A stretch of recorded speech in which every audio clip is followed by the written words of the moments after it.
Magsitayo po ang lahat.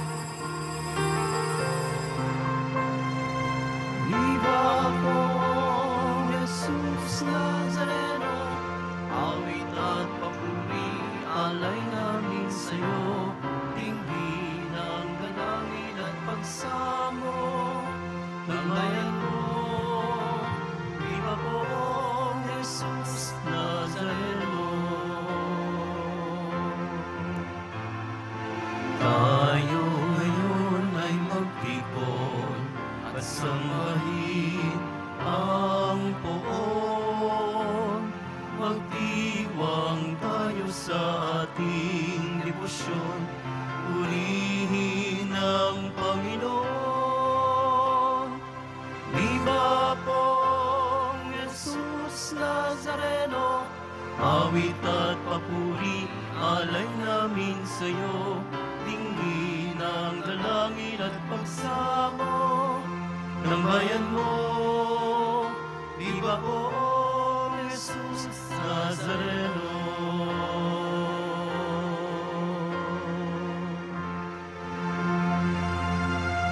Sa ngalan ng Ama at ng Anak at ng Espiritu Santo, Amen. ang pagpapala at kapayapaan mula sa Diyos na Ama natin at sa Panginoong Hesukristo, naway sumainyo.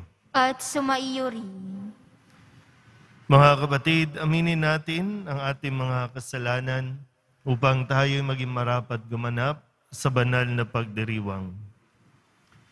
Inaamin ko sa makapangyarihang Diyos at sa inyo mga kapatid, na lubha akong nagkasala sa isip, sa salita at sa gawa, at sa aking pagkukulang. Kaya isinasamo ko sa mahal na Birhen Maria, sa lahat ng mga anghel at mga banal, at sa inyo mga kapatid, na ako'y panalangin sa Panginoong ating Diyos. Kawaan tayo ng makapangyarihang Diyos, patawarin tayo sa ating mga kasalanan, at patnubayan tayo sa buhay na walang hanggan. Amen. Panginoon, kaawaan mo kami. Panginoon, kaawaan mo kami. Kristo, kaawaan mo kami. Kristo, kaawaan mo kami. Panginoon, kaawaan mo kami. Panginoon, kaawaan mo kami. Manalangin tayo. Ama naming makapangyarihan, lagi mong lingapin at patnubayan kaming mga kabilang sa iyong angkan. Sa tanging pag-asa naming ikaw ang nagbibigay, kami tangkilikin mo at laging subaybayan sa pamamagitan ni Hesukristo, kasama ng Espiritu Santo, magpasawalang hanggan. Amen. Magsiupo na po ang lahat. Pagbasa mula sa unang aklat ng mga hari. Noong mga araw na iyon, sumaisip ni Jeroboam na kung magpapatuloy ang dating kaugalian ng kanyang mga nasasakupan, malamang na manumbalik ang mga iyon sa angkan ni David. Ito ang sabi niya sa sarili: kapag ang mga taong ito'y hindi tumigil ng pagpuntas sa templo ng Panginoon sa Jerusalem upang mag-alay ng mga handog, mahuhulog uli ang kanilang loob sa dati nilang Panginoon, si Roboam na hari ng Huda, at ako'y kanilang papatayin. Kaya nga, matapos mapagkuro-kuro ang bagay na ito, gumawa siya ng 2 tureteng ginto at sinabi sa bayan, "Huwag na kayong mag-abalang umahon sa Jerusalem. Narito, bayang Israel, ang inyong Diyos na humango sa inyo sa Ehipto." Inilagay niya ang isa sa Betel at ang isa naman sa Dan. At ang bagay na ito'y naging sanhi ng pagkakasala ng Israel. May mga pumunta sa Betel upang sambahin iyong una. Mayroon namang nagtungo sa Dan upang sambahin ang ikalawa. Nagtayo pa siya ng mga sambahan sa burol at naglagay ng mga saserdoteng hindi mula sa lipi ni Levi, kundi mga karaniwang tao lamang. Ginawa niyang pista ang 15 araw ng 8 buwan ng taon, katulad ng kapistang ipinagdiriwang sa Huda. Naghandog siya ng dambana sa Betel, sa mga tureteng ginto na kanyang ginawa roon at pinapaglingkod niya roon ang mga saserdoteng inilagay niya sa mga sambahan sa burol. Sa kabila ng ganitong mga pangyayari, hindi tumigil si Jeroboam sa kanyang masamang gawain. Patuloy pa rin siya sa paglalagay ng mga saserdoteng hindi mula sa lipi ni Levi. Sino mang may gusto ay ginagawa niyang saserdote ng mga sambahan sa burol. Dahil sa mga ginawang ito ni Jeroboam, kinamuhian ng Diyos ang kanyang sambahayan. Ito ang naging sanhi ng hindi niya pananatili sa paghahari. Ang salita ng Diyos. Salamat sa Diyos. Panginoong masintahin, ang bayan mo'y gunitain. Panginoong masintahin, ang bayan mo'y gunitain. Nagkasala kami tulad ng ginawa ng aming magulang. Ang aming ginawa ay tunay na ditumpak, pawang kasamaan. Ang magulang namin nang nasa Ehipto, hindi alumana. Ang kahangahangang mga ginawa mong kanilang nakita. Panginoong masintahin, ang bayan mo'y gunitain. Sa may bundok ng Horeb, doon ay naghugis niyong gintong baka. Matapos mahugis, ang ginawa nila ay kanilang sinamba. Ang dakilang Diyos ay ipinagpalit sa Diyos na nilikha, sa Diyos na baka na ang kinakain ay damong sariwa. Panginoong masintahin, ang bayan mo'y gunitain. Kanilang nilimot ang Panginoong Diyos, ang tagapagligtas, na yaong ginawa doon sa Ehipto'y kagilagilalas. Sa lupaing iyon, ang ginawa niya ay tunay na himala. Sa dagat ng tambo, yaong nasaksihan ay kahanga-hanga. Panginoong masintahin, ang bayan mo'y gunitain. Magsitayo po ang lahat.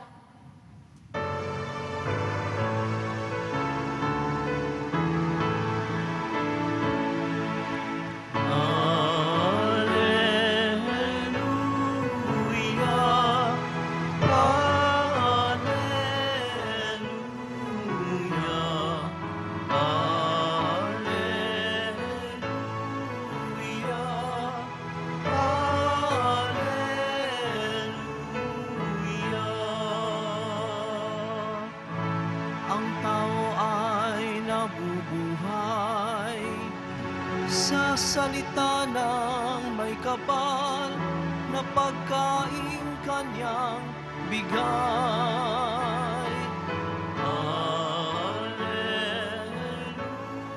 Alleluia,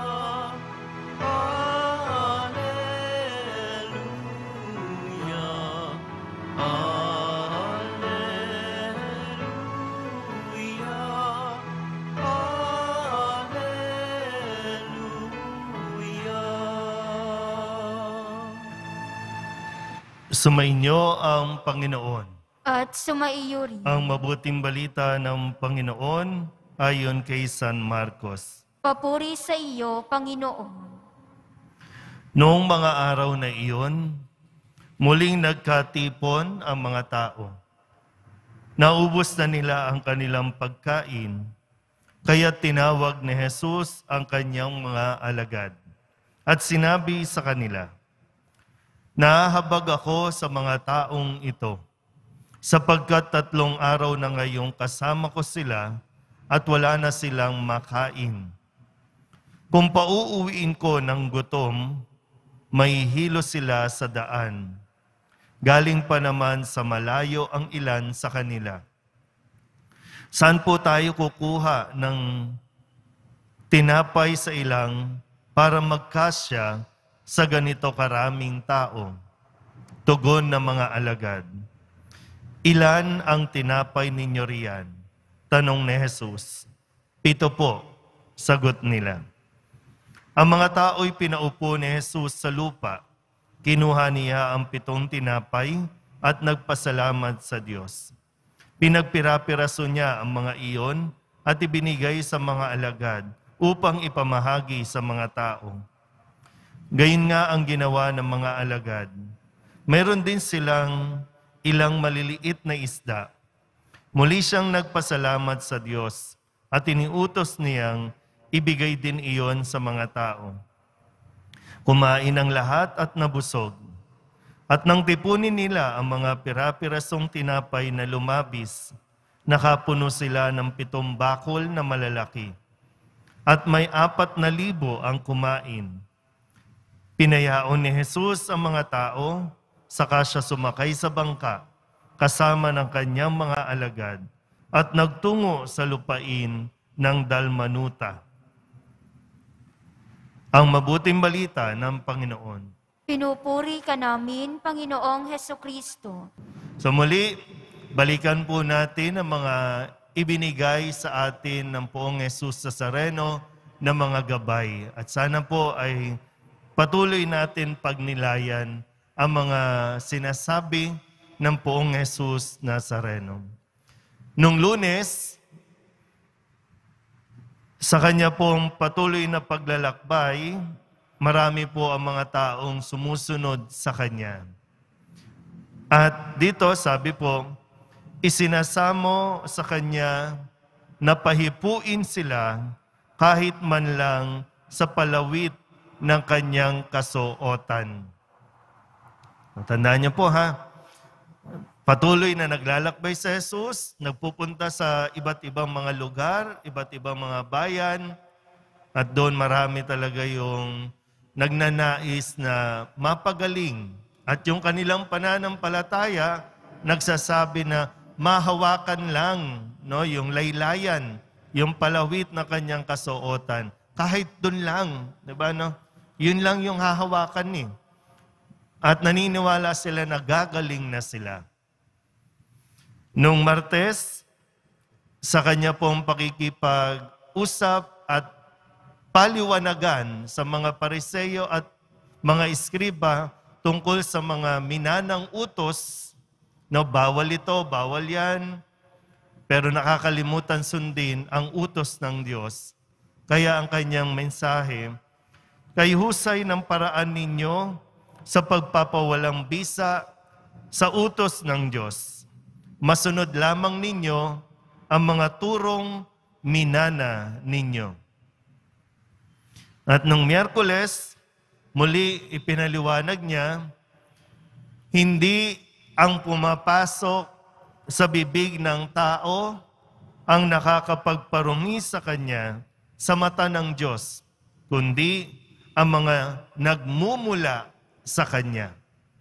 At ang sabi po, sa puso ng tao, nagmumula ang lahat ng mga maruruming iniisip, mga gawain, pakikiapid, panirampuri, pagpatay, sa puso nagmumula, sa puso ng tao. Kaya yung lumalabas sa atin, hindi yung pumapasok, hindi yung mga ritual, kundi kung ano yung lumalabas, nagmumula sa atin.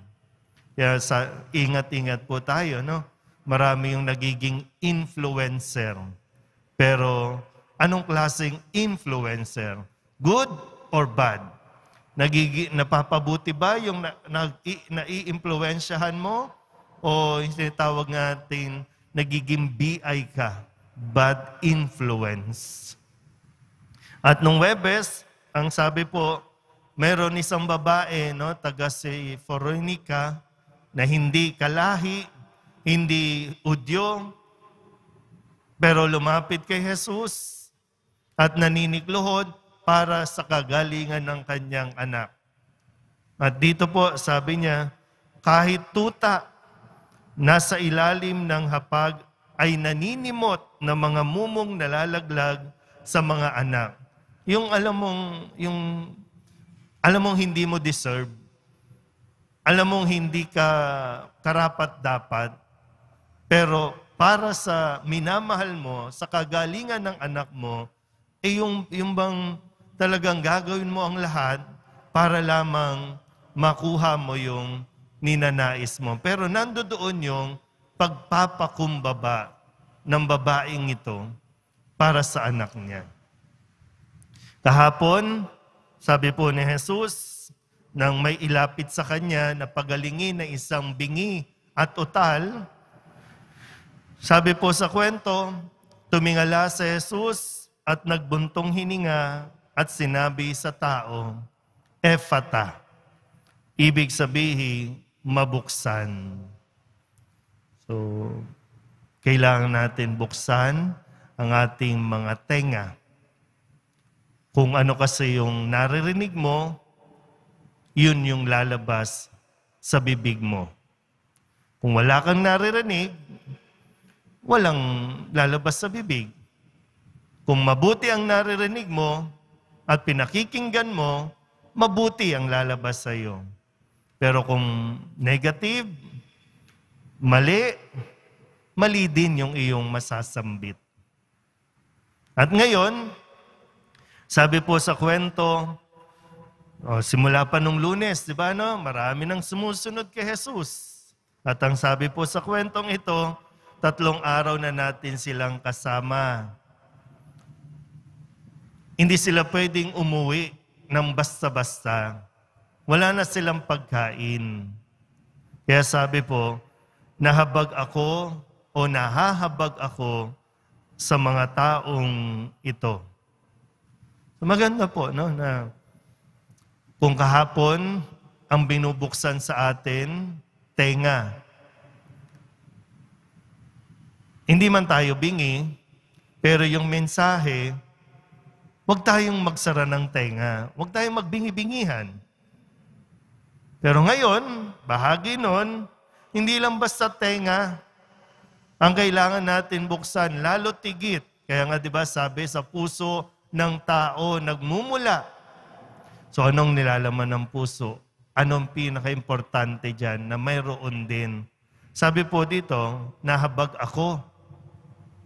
So yung pagkahabag. Kapag ang isang tao may pusong mahabagin, aalalahanin niya ang pangangailangan ng kanyang kapwa.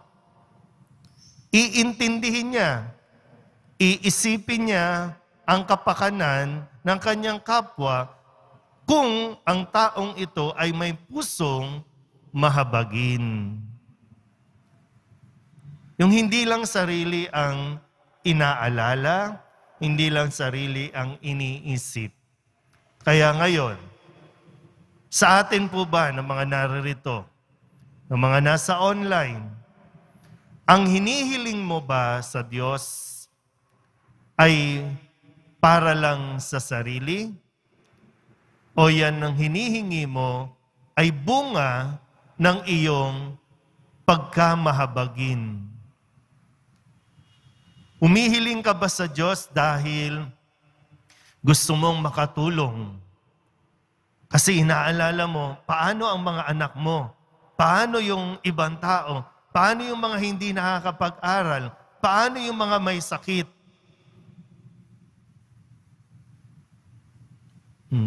Sige nga po, isip muna tayong mabuti. No? Yung idinudulog mo ba sa Diyos ngayon ay out of compassion sa iba? O baka self-centered lang na pangangailangan? Kasi kung tutusin, hindi tayo wala. Hindi tayo wala para magsabi tayo na wala kang maitutulong o wala kang maibibigay.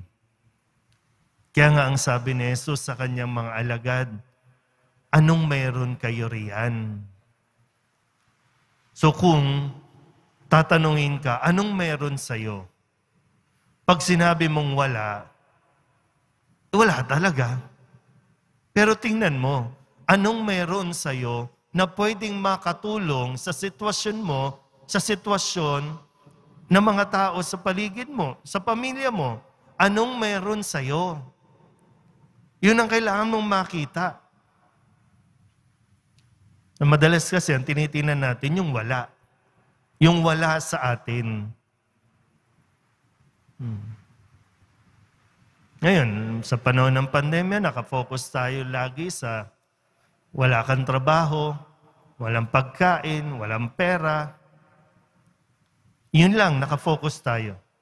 Hindi mo nakikita, meron kang oras ngayon para sa mga anak mo. Hindi mo nakikita yung meron. Na dati, sasabihin natin, wala akong oras kasi kailangan kong magtrabaho kahit linggo. Kailangan mag-abroad. Maraming hindi nakapag-abroad dahil mga na-hold. So yun lang ang nakita. Ang hindi nakita, yung biyaya na may panahon ka ngayon para bumawi, mag-spend ng time sa asawa, sa anak. So anong meron tayo? Marami. Hindi lang natin na-appreciate. Pero nawa po, sa araw na ito, dahil hindi tayo hahayaan ng Diyos na umalis, na umuwi ng gutom. At ang nagbubusog sa atin, sa tuwing tayo nagsisimba, salita ng Diyos. So nawa po, mamaya, bago tayo umalis, kahit ngayon, matuto tayong magpasalamat sa kung anong meron tayo. Sapat yan. Kung tutusin, dahil yan ang ibinigay ng Diyos sa atin. Kung magpapasalamat tayo sa kung anong meron, ikakagulat mo dahil yung inaakala mong wala na, makakaipon ka pa ng sobra-sobra. Amen. Magsitayo po ang lahat.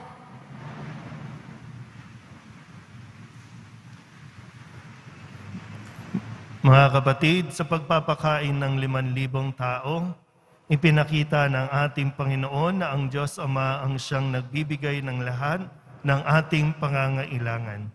Ang ating pong itutugon, Panginoon, paapawin mo sa amin ang iyong pagmamahal. Panginoon, paapawin mo sa amin ang iyong pagmamahal.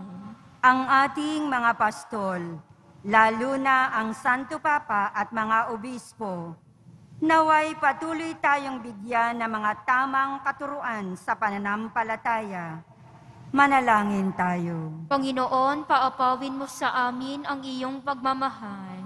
Ang mga may tungkulin upang labanan ang taggutom, naway maging matagumpay sa kanilang pagsusumikap na mapakain ang mga nagugutom. Manalangin tayo. Panginoon, paapawin mo sa amin ang iyong pagmamahal. Ang mga nagugutom kay Kristo, naway matagpuan ang iisang Panginoon, iisang pananampalataya, at iisang binyag. Manalangin tayo. Panginoon, paapawin mo sa amin ang iyong pagmamahal. Ang mga may sakit at mga may kapansanan, naway makatagpo ng kalinga, suporta at kasiyahan mula sa kanilang mga pamilya. Manalangin tayo. Panginoon, paapawin mo sa amin ang iyong pagmamahal. Idulog din natin sa Panginoon ang ating mga personal na kahilingan at mga panalangin para sa ating mga pamilya. Ganon din ang lahat ng mga misang pasasalamat, special na intensyon at mga kaluluwa na inihiling na ipagdasal sa misang ito.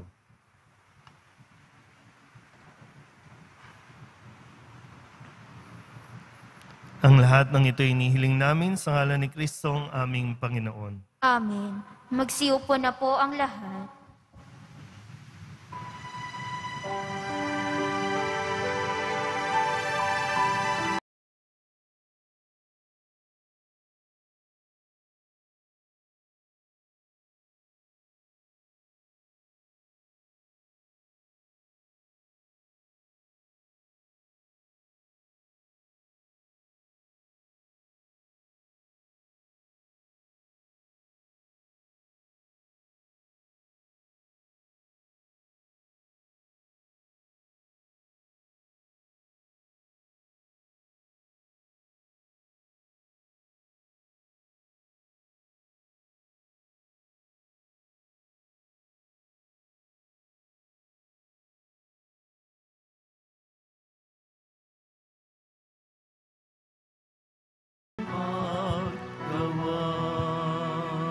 Magsitayo po ang lahat.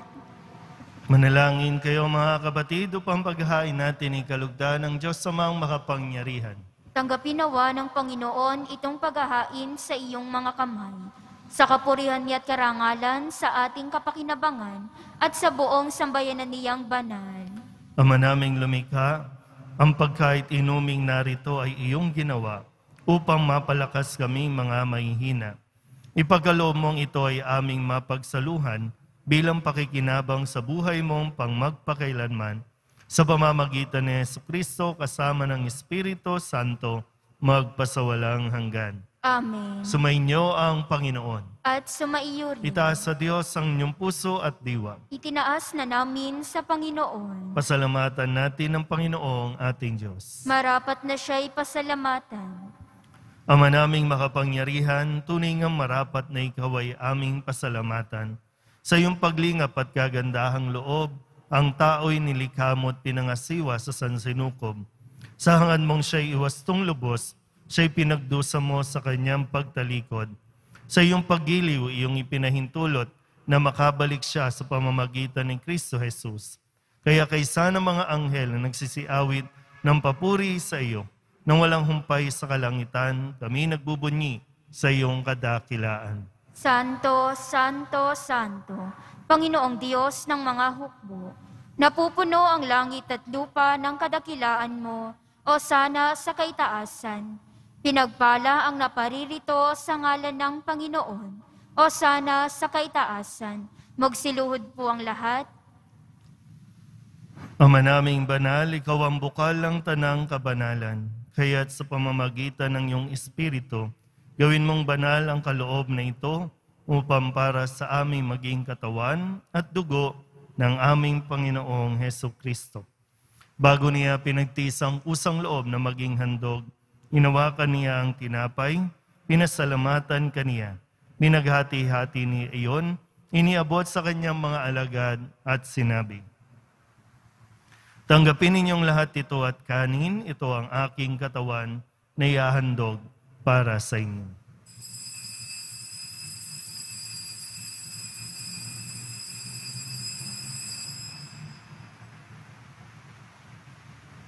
Gayun din naman nang matapos ang hapunan, inawakan niya ang kalis, muli kaniyang pinasalamatan. Iniabot niya ang kalis sa kanyang mga alagad at sinabi, "Tanggapin ninyong lahat ito at inumin. Ito ang kalis ng aking dugo, ng bago at walang hanggang tipan. Ang aking dugo na ibubuhos para sa inyo at para sa lahat, sa ikapagpapatawad ng mga kasalanan. Gawin ninyo ito sa pag-alaala sa akin."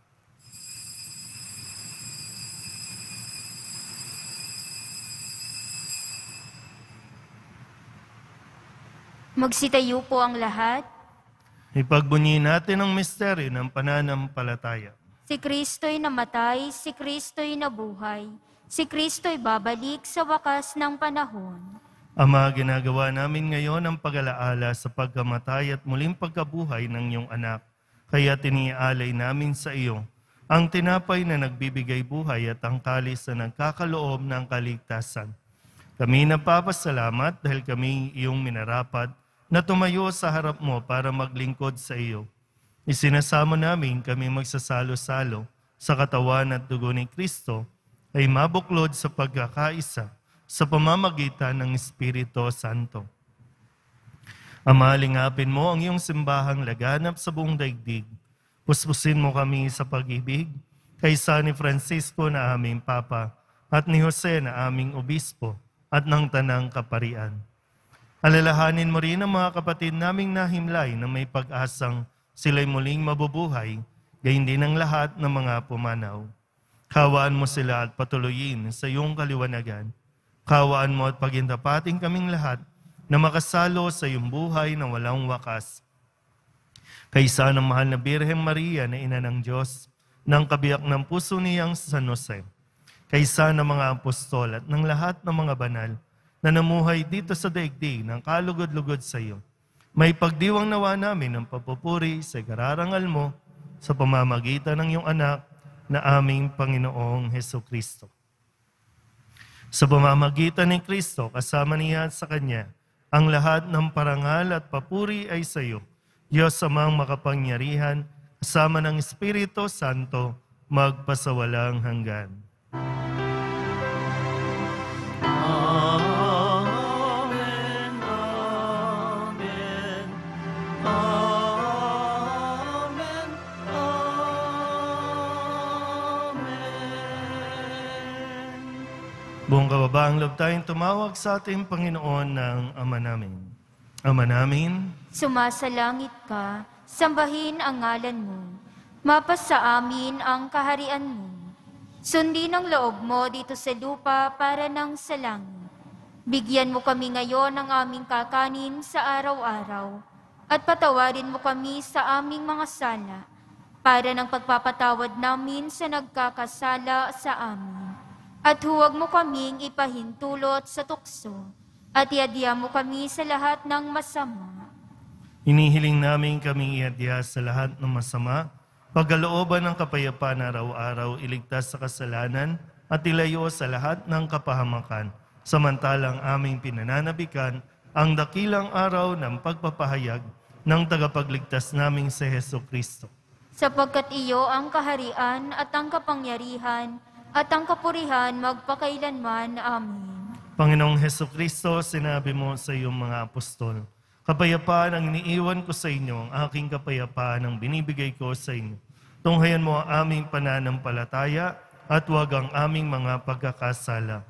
Pagkalooban mo kami ng kapayapaan at pagkakaisa ayon sa iyong kalooban, kasama ng Espiritu Santo, magpasawalang hanggan. Amen. Ang kapayapaan ng Panginoon ay laging sumainyo. At sumaiyo rin. Magbigayan po tayo ng kapayapaan sa isa't isa.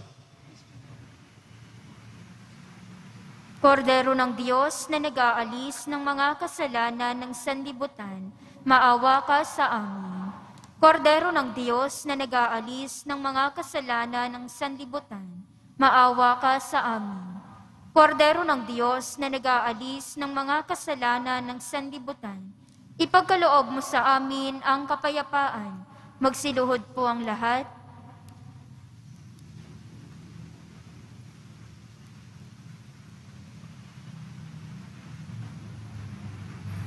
Ito ang kordero ng Diyos.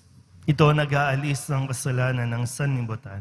Mapalad ang mga inaanyayahan sa kanyang piging. Panginoon, hindi ako karapat-dapat na magpatuloy sa iyo. Ngunit sa isang salita mo lamang ay gagaling na ako.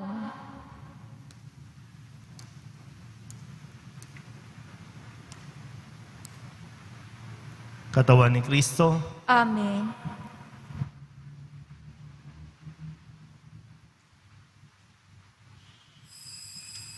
Para sa lahat ng tatanggap ng banal na komunyon, manatili lamang po kayo sa inyong mga pwesto. Huwag na po kayong aalis o lilipat. Ang pari at ang mga lay minister po ang mag-aabot sa inyo ng komunyon upang maiwasan ang inyong pagdidikit-dikit. Sumunod po tayo. Maraming salamat po.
Pinay magsumikap na, hindi umahal. pali.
Paalala, pagkatapos po ng misa, bibisikan po ang lahat ng banal na tubig.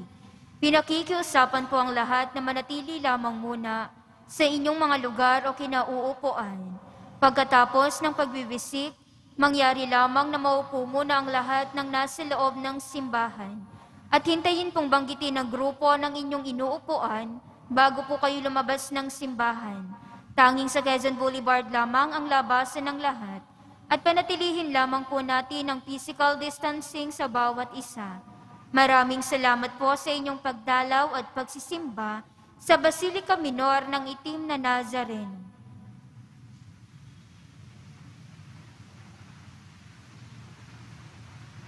Magsitayo po ang lahat.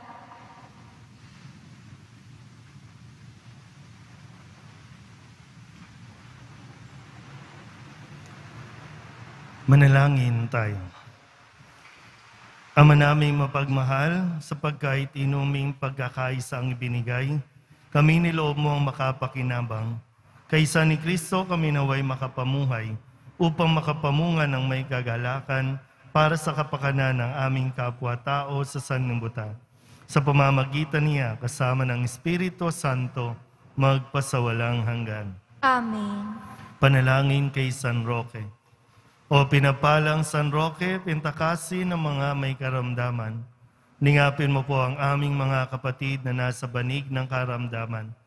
Ang iyong pamamagitan ay sadyang makapangyarihan, na nung ikay narito pa sa daigdig, marami ang gumaling dahil sa pag-aantanda mo sa kanila ng kamahal-mahalang krus.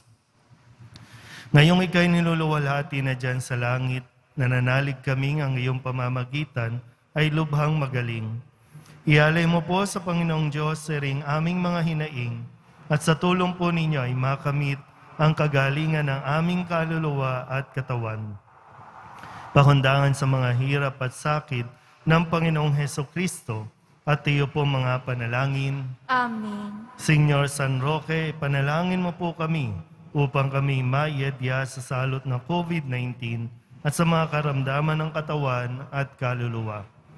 Señor San Roque, ipanalangin mo po kami upang kami maiadya sa salot ng COVID-19 at sa mga karamdaman ng katawan at kaluluwa. Señor San Roque, ipanalangin mo po kami upang kami maiadya sa salot ng COVID-19 at sa mga karamdaman ng katawan at kaluluwa. Manalangin tayo para sa pagbabasbas. Pakitaas din po yung mga larawan na ibinigay po. Mahal na pong Jesus Nazareno, inihayag mo sa pamamagitan ng krus ang walang maliw na pag-ibig ng Diyos sa sangkatauhan. Pakinggan mo ang kahilingan ng iyong angkan na nagsusumamo sa iyo. Makamtanawa nila ang iyong katugunan at tanggapin ang kasagutan ng may utang na loob na tinatanaw. Basbasan din po ninyo ang kanilang mga imahin at dasalan. Sa pamamagitan ng bendisyon na ito, naway maalala nila ang mga pangako nila noon sa binyag, na ikaw ang kanilang iibigin at paglilingkuran bilang Panginoon magpasawalang hanggan. Amen. At pagpalain kayo ng makapangyarihang Diyos, Ama at Anak at Espiritu Santo. Amen. Mayo kayong taglayang kapayapaan ng Poong Jesus Nazareno. Salamat sa Diyos. Magandang araw po.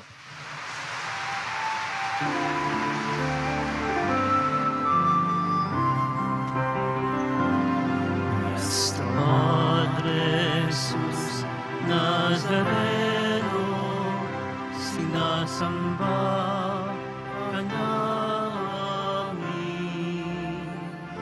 Pinipintuho ka namin.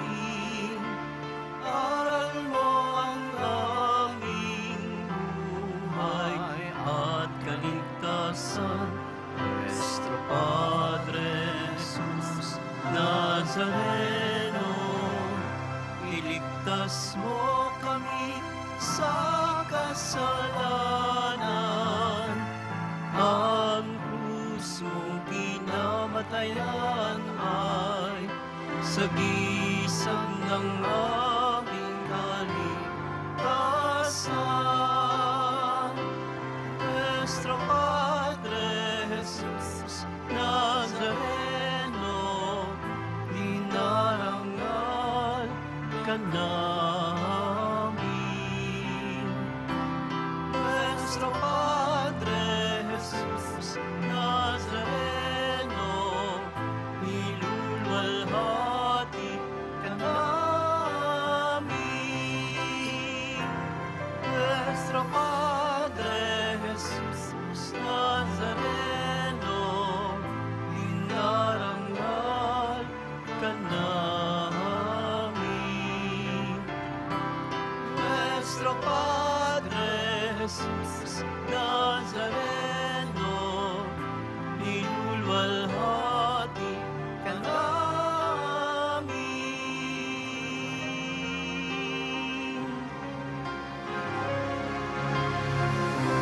Magsiupo na muna po ang lahat.